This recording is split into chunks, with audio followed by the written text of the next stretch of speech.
السلام علیکم ناظرین، ملی وائس کے دنیا اسلام سے خبروں کے ڈیلی بلیٹن عالمی شب و روز میں آپ کا استقبال ہے۔ میں عبدالوہاب۔ ناظرین، خبروں کو تفصیل سے دیکھنے سے قبل پیش ہیں اہم سرخیاں۔ اسلامک پریشن یوتھ فورم کا عالمی مسلم خواتین کا اجلاس، دنیا بھر سے ماہرین کریں گی شرکت۔ کورونا وائرس کے مد نظر بنگلہ دیش میں آج سے 7 روزہ لاک ڈاؤن کا اعلان۔ چین کی نئی اقتصادی پالیسی سے امریکی ڈالر کی قیمت ہو سکتی ہے آدھی، سابق IMF سربراہ کو یقین۔ مصر میں 22 فرعون کی حنوط شدہ لاشوں کو نئے عجائب گھر میں کیا گیا منتقل۔ اور اسرائیل UAE کے امن معاہدے کے بعد اب یہودی بھی دبئی میں کر رہے ہیں شادیوں کی تقاریب۔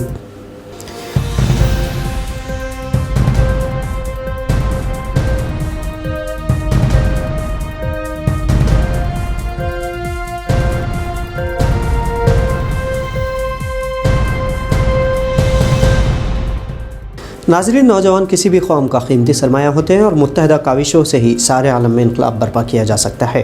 اسی سمت میں 56 اسلامک ممالک کے 60 کروڑ سے زائد نوجوانوں کے ہمراہ بہتر مستقبل کے خواہاں اسلامک پریشن یوتھ فورم کی جانب سے ینگ مسلم ویمن سمٹ کا آن لائن طرز پر انعقاد کیا جا رہا ہے۔ اس سمٹ میں دنیا کی معروف ہستیاں شامل رہے گی۔ چند نامور شرکاء میں ترک وزیر خارجہ میولوت چاوشوغلو، نوبل انعام یافتہ توکل کامران اور یمنی کارکن اعلی صلاح، سوڈانی انقلاب کی رہنما مونا دیاب شریک رہیں گے۔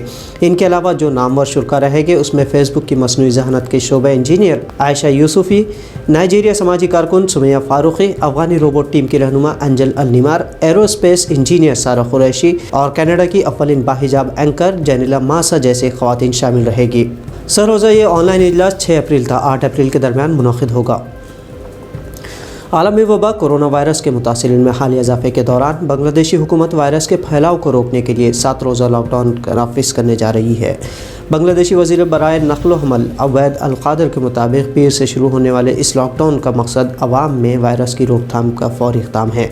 اس میں حالات کے مد نظر توسیع کی جا سکتی ہے۔ وزیر عوامی انتظامات فرحاد حسین نے میڈیا سے گفتگو کرتے ہوئے کہا کہ اس لاک ڈاؤن کے دوران ہر دفتر اور عدالت کو بند کر دیا جائے گا، لیکن صنعتوں اور ملوں میں متبادل نظام کے تحت آپریشن جاری رہیں گے تاکہ معاشی مراکز جاری رہیں اور ملک میں اقتصادی طور پر مدد ملے۔ چین اور امریکہ کے سپر پاور بننے کی دوڑ میں دنیا فی الحال 2 حصوں میں منقسم ہے اور یہ دونوں ممالک پس پردہ اور اعلان ہر طرح سے ایک دوسرے پر سبقت لے جانے کی کوششوں میں ہیں۔ اسی سمت میں ہارورڈ یونیورسٹی کے پروفیسر اور IMF کے سابق سربراہ کیتھ روگوف نے کہا کہ اگر چین فوریکس نظام میں تبدیلی لاتا ہے تو اس سے ڈالر کی قیمت عالمی سطح پر آدھی ہو جائے گی۔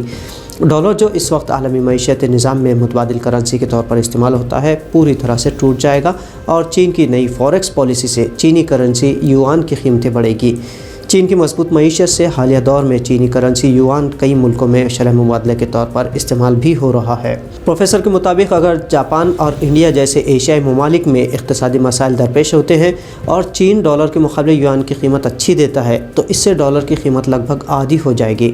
حال ہی میں چین نے ایران سے 25 سالہ طویل مدتی معاہدہ کیا ہے جس سے ایران اور چین ڈالرز کے بجائے چینی یوان میں تیل کی خرید و فروخت کریں گے۔ ناظرین، مصر کی تاریخ قدیم ہے جس کا قرآن میں بھی ذکر ہے۔ قدیم مصر میں بادشاہوں کو فرعون کہا جاتا تھا اور اس وقت کے عقیدے کے مطابق مرنے والے بادشاہوں اور اہل خاندان کو حنوط کر دیا جاتا تھا۔ اب تک مصر میں سینکڑوں حنوط شدہ لاشیں مل چکی ہے۔ مصر میں حال ہی میں ایسی 18 بادشاہوں اور 4 ملکاؤں کی حنوط شدہ لاشوں کو نئے عجائب گھر میں منتقل کر دیا گیا ہے۔ بین الاقوامی میڈیا رپورٹس کے مطابق مصر میں 1881 اور 1898 میں کھدائی کے دوران محکمہ آثار قدیمہ کے ماہرین کو ملنے والی 22 حنوط شدہ لاشوں کو پریڈ کے ذریعے عجائب گھر میں منتقل کیا گیا ہے۔ ان حنوط شدہ لاشوں میں رامسس نہوم، رامسس دوم، ملکہ حتشبسوت اور سیکنڈری تاؤ جیسے اپنے دور کے ظالم حکمرانوں کے نعشیں شامل ہیں۔ ان 22 نعشوں کو عجائب گھر میں منتقل کے وقت احتیاطی تدابیر سے کام لیا گیا اور انہیں نائٹروجن سے بھرے کیپسول میں رکھ کر مصری تہذیب کی عکاسی پر بنائے گئے میوزیم میں منتقل کیا گیا۔ حکومت نے ڈھانچوں کو منتقلی کی تقریب کو گولڈن پریڈ کا نام دیا جس میں مصری صدر بھی موجود تھے۔ اردن کے سابق ولی عہد شہزادہ حمزہ بن حسین کو حکومت کے خلاف سازش کرنے کے الزام میں محل میں نظر بند کر دیا گیا ہے۔ برطانیہ کے خبر رساں ادارے BBC نے شہزادے کے وکیل کی فراہم کردہ ایک ویڈیو جاری کی ہے جس میں شاہ عبداللہ کے سوتیلے بھائی شہزادہ حمزہ بن حسین نے ملک کے لیڈروں پر بدعنوانی، نااہلی اور ہراسانی کا الزام عائد کیا ہے۔ اردن کے حکام کا کہنا ہے کہ متعدد عہدیدار ملک کی استحکام اور سلامتی کے لیے خطرہ بنے ہوئے تھے، اس لیے انہیں حراست میں لیا گیا ہے۔ ان کے خلاف تحقیقات بھی کی جائے گی۔ ادھر شہزادہ حمزہ نے کہا کہ انہوں نے کوئی غلط کام نہیں کیا ہے اور وہ کسی سازش کا حصہ نہیں رہے ہیں۔ اردن کی سرکاری خبر رساں ایجنسی بترا نے ہفتے کے دوران افراد کو حراست میں لینے کی اطلاع بھی دی ہے۔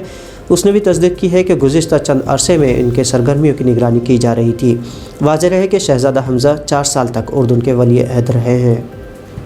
اسرائیل متحدہ عرب امارات کے امن معاہدے کے بعد یہودیوں کی مسلم ملک میں نہ صرف سیر و تفریح عام ہو گئی ہے بلکہ اب یہودی دبئی میں اپنی شادیاں بھی کر رہے ہیں۔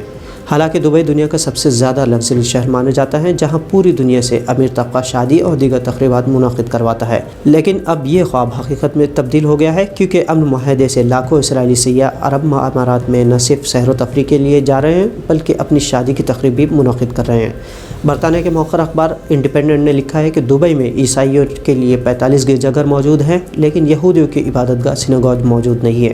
اس کے علاوہ یہودی دبئی میں اس سے قبل سفر بھی کرتے تھے تو انہیں اپنے عقیدے کے مطابق کوشر کھانا نہیں ملتا تھا، لیکن اب ابراہیم امن معاہدے کے بعد ممکن ہو چکا ہے اور اب یہودی بھی مسلم ممالک میں گھل مل رہے ہیں۔ ایتھوپیا کا ٹگرے علاقہ عالمی طاقتوں کا تختہ مشق بنا ہوا ہے جہاں مختلف ممالک کی افواج موجود ہیں اور اسی میں سے ایک ایریتریا فوج بھی یہاں مقیم ہے۔ ان بیرون ممالک افواج پر ٹگرے پیپلز لبریشن فرنٹ کے حالیہ حملوں کے بعد ایریتریا فوج نے واپسی کا اعلان کیا ہے۔ اس اعلان کی تصدیق کرتے ہوئے ایتھوپیا کے وزارت خارجہ نے کہا کہ امریکی، جرمنی، فرانس اور دیگر G7 ممالک کے دباؤ کے بعد ایریتریا نے اپنی فوجیں ہٹانے کا اعلان کیا ہے۔ ایتھوپیا کے ٹگرے علاقے میں معاشی تنگ دستی، غذا اور پانی کی قلت سے حالات انتہائی خراب ہے جس کے بیرون ممالک افواج اور آپسی تصادم میں اب تک ہزاروں افراد جان گنوا چکے ہیں۔ تو ناظرین، یہ تھی عالمی شب روز کی آج کی اہم خبریں۔ دیگر خبروں کے لیے ملی وائس کو فیس بک اور یوٹیوب پر سبسکرائب اور فالو ضرور کریں۔